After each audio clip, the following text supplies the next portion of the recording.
ಪೌಷ್ಟಿಕ ಫುಡ್ ಚಾನಲ್ಗೆ ಸ್ವಾಗತ. ಇಂದಿನ ವಿಡಿಯೋನಲ್ಲಿ ರುಚಿಕರವಾದಂಥ ಅವಲಕ್ಕಿ ಪಾಯಸ ಮಾಡೋ ವಿಧಾನ ನೋಡೋಣ. ಹೆಚ್ಚು ಸಮಯ ತಗೊಳ್ಳೋದಿಲ್ಲ, ಕಡಿಮೆ ಸಮಯದಲ್ಲೇ ಸುಲಭವಾಗಿ ಮಾಡ್ಕೋಬೋದು. ಹಬ್ಬಗಳಲ್ಲಿ ಅಥವಾ ವಿಶೇಷ ಸಂದರ್ಭಗಳಲ್ಲೂ ಸುಲಭವಾಗಿ ಮಾಡ್ಕೋಬೋದು. ಸಾಮಾನ್ಯವಾಗಿ ಶ್ರೀಕೃಷ್ಣ ಜನ್ಮಾಷ್ಟಮಿಗೆ ಇದನ್ನು ಮಾಡ್ತಾರೆ. ಈ ರುಚಿಯಾದಂಥ ಪಾಯಸ ಹೇಗೆ ಮಾಡೋದು ಅಂತ ನೋಡೋಣ.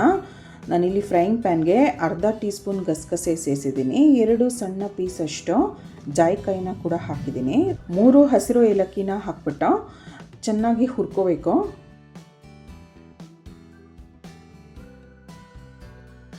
ನೋಡಿ, ಹುರಿದಿದ್ದಾಗಿದೆ. ಇದು ತಣ್ಣಗಾದ ನಂತರ ಮಿಕ್ಸಿ ಜಾರ್ಗೆ ಹಾಕ್ಬಿಟ್ಟು ಪುಡಿ ಮಾಡ್ಕೋಬೇಕು.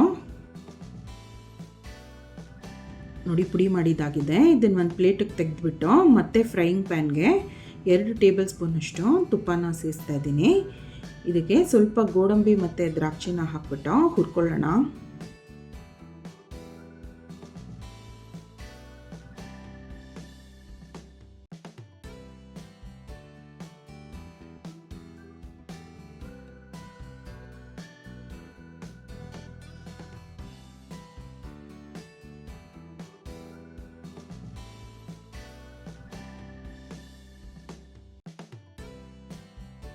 ಚೆನ್ನಾಗಿ ಹುರಿದಿದ್ದಾಗಿದೆ. ಇದನ್ನು ಇನ್ನೊಂದು ಪ್ಲೇಟ್ಗೆ ತೆಕ್ಕೊಳ್ಳೋಣ.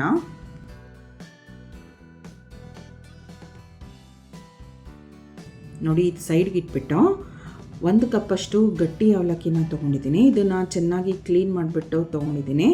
ಒಂದು ಬಟ್ಟೆ ಮೇಲೆ ಹಾಕ್ಬಿಟ್ಟು ಚೆನ್ನಾಗಿ ಬಟ್ಟೆಯಿಂದ ಒರೆಸ್ಬಿಟ್ಟು ತೊಗೊಂಡಿದ್ದೀನಿ. ಇದನ್ನು ಕೂಡ ತುಪ್ಪದಲ್ಲಿ ಹುರ್ಕೋಬೇಕು.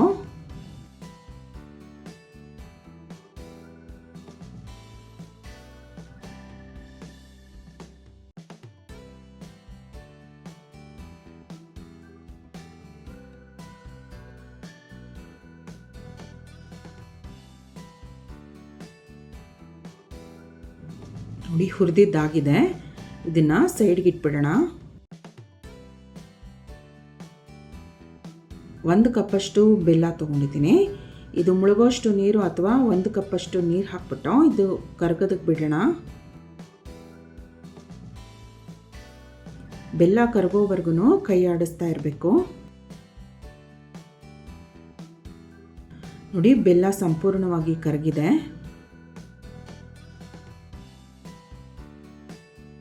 ಪಾಯಸ ಮಾಡುವಂಥ ಪಾತ್ರೆಗೆ ಬೆಲ್ಲದ ನೀರನ್ನು ಶೋಧಿಸ್ತಾ ಹಾಕ್ಕೊಳ್ಳೋಣ. ನೋಡಿ, ಇಷ್ಟು ಡಸ್ಟ್ ಇದೆ. ಈ ಬೆಲ್ಲದ ನೀರನ್ನು ಕುದಿಯೋದಕ್ಕಿಡೋಣ. ಬೆಲ್ಲದ ನೀರು ಕುದೀತಾ ಇದೆ. 1 ಕಪ್ಪಷ್ಟು ಗಟ್ಟಿ ತೆಂಗಿನ ಹಾಲನ್ನು ಸೇರಿಸ್ತಾ ಇದ್ದೀನಿ.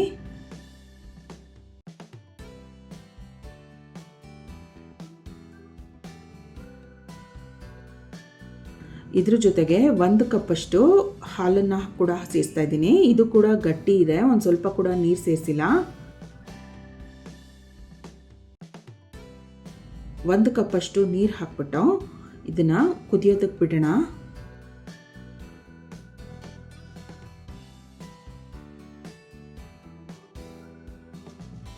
ನೋಡಿ, ಹಾಲೆಲ್ಲ ಚೆನ್ನಾಗಿ ಕುದೀತಾ ಇದೆ. ಈ ಹಂತದಲ್ಲಿ ಹುರಿದಿಟ್ಟಿದ್ವಲ್ಲ ಅವಲಕ್ಕಿ, ಅದನ್ನು ಸೇರಿಸೋಣ.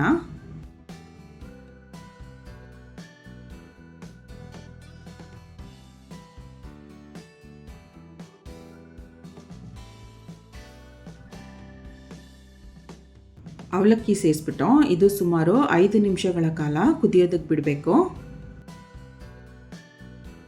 ಲೋ ಫ್ಲೇಮ್ನಲ್ಲಿ ಕುದಿಯೋದಕ್ಕೆ ಇಡೋಣ.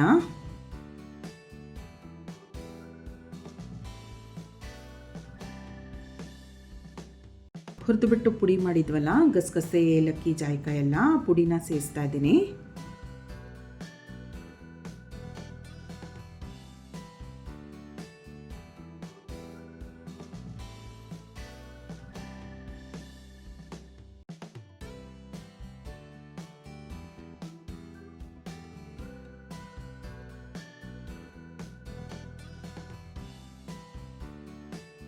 ಹುರಿದಿಟ್ಟಂಥ ಗೋಡಂಬಿ ದ್ರಾಕ್ಷಿ ಕೂಡ ಸೇರಿಸೋಣ.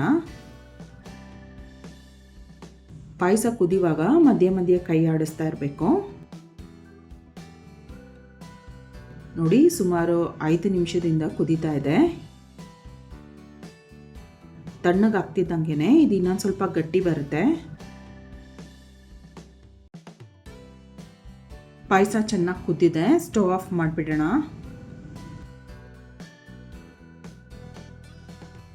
ರುಚಿಯಾದಂಥ ಅವಲಕ್ಕಿ ಪಾಯಸ ಸಿದ್ಧವಾಗಿದೆ.